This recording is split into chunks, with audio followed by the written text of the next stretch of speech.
பைபிள்ல ஒரு வசனம் இவ்விதமா எழுதப்பட்டிருக்கிறது. இழந்து போனதை தேடவும் ரட்சிக்கவுமே மனுஷகுமாரன் வந்திருக்கிறார்.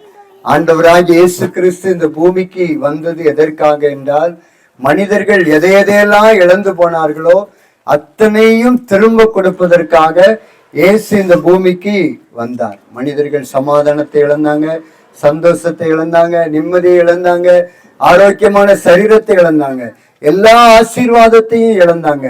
அந்த இழந்து போன எல்லா ஆசீர்வாதத்தையும் மறுபடியும் மனிதருக்கு திரும்ப கொடுப்பதற்காக இயேசு இந்த பூமிக்கு இறங்கி வந்தார். ஆதியில ஆதாமும் ஏவாளும் தோட்டத்தில சந்தோஷமாய் சமாதானமாய் வாழ்ந்து கொண்டிருந்தாங்க, ஆசீர்வாதமா வாழ்ந்து கொண்டிருந்தாங்க.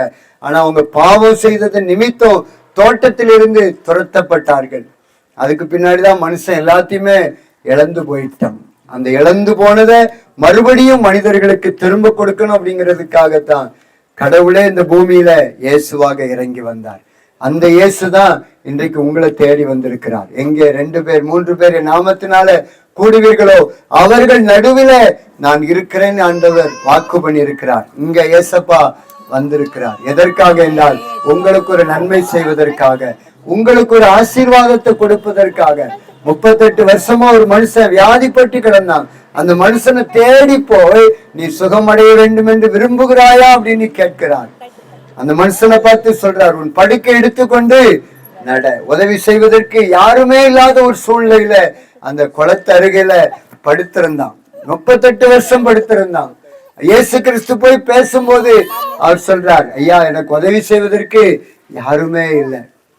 மனைவி இருந்திருப்பார்கள், பிள்ளைகள் இருந்திருப்பார்கள், உடன் பிறந்த சகோதர சகோதரிகள் இருந்திருப்பார்கள்.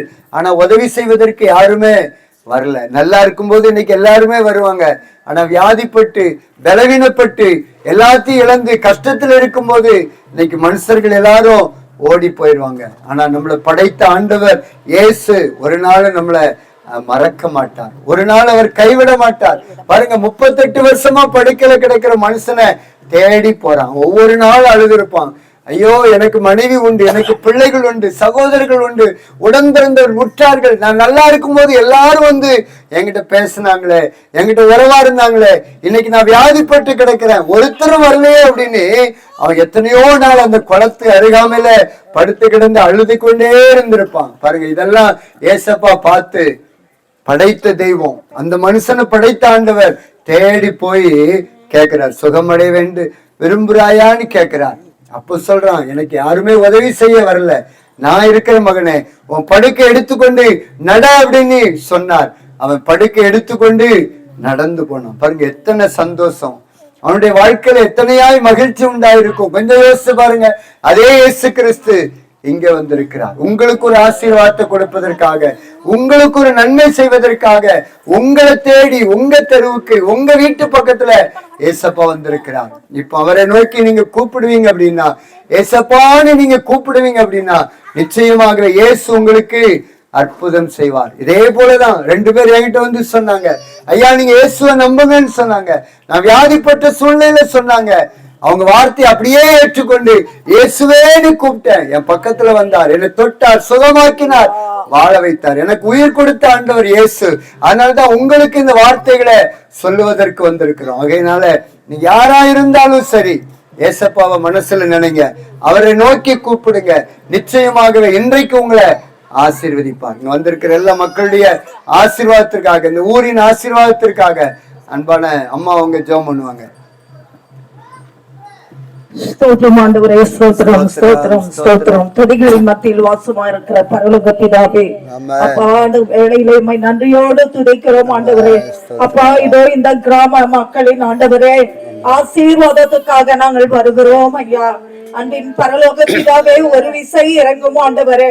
அப்பா இந்த பிள்ளைகள் ஆண்டவரே, அப்பா இங்க இருக்கிற ஒவ்வொரு சகோதர சகோதரிகளும், தாய்மார்களும், தகப்பன்மார்களும் ஆண்டவரே, வாலிபா பிள்ளைகளும் ஆண்டவரே, அப்பா இதோ ஆண்டவரை உம்மை நோக்கி பார்க்க உதவி செய்யும் அப்பா. அவர்களோடு பேசும் ஆண்டவரே. ஆண்டவரே மனதுருக்க உடையவரே, அப்பா ஜெபத்தை கேட்கிறவரே, ஜெபத்துக்கு பதில் அளிக்கிறவரே, ஒரு விசை இறங்கும் ஆண்டவரே. இந்த மக்களுடைய ஆண்டவரே பாடுகளையும், கண்ணீரையும், வியாதியையும், வேதனையையும், துக்கங்களையும் ஆண்டவரே, நாம் யாரிடத்தில் பகிர்ந்து கொள்வது? நாம் எங்கே போவது? யார் நமக்கு விடுதலை கொடுப்பார்கள்? யார் நம்முடைய கண்ணீரை துடைப்பார்கள்? யார் நம் கவலையை மாற்றுவார்கள் என்று ஆண்டவரே எவ்வளவு எதிர்பார்ப்போடு இருக்கிற இந்த பிள்ளைகளை ஆண்டவரே நீர் சந்திக்க வேண்டுமாக நாங்கள் ஜெபிக்கிறோம் ஆண்டவரே. அப்பா, இதோ ராஜா, மகளே, மகனே, இதோ நான் உன்னுடைய இருதய கதவை தட்டுகிறேன். எனக்கு நீ திறந்து கொடுப்பாயானால் நான் உள்ளே வந்து பிரவேசிப்பேன் என்று சொன்ன தேவனே, இவர்களை ஆண்டவரே அப்பா நீ நோக்கி ஆண்டவரே இவர்களை தொடுங்க ஆண்டவரே. ஏசப்பா, என் கண்ணீரை தொடைங்க ஆண்டவரே. உம்மை விட்டால் எனக்கு யாரும் இல்லை என்று ஆண்டவரே உம்மை நோக்கி பார்க்க உதவி செய்யும்.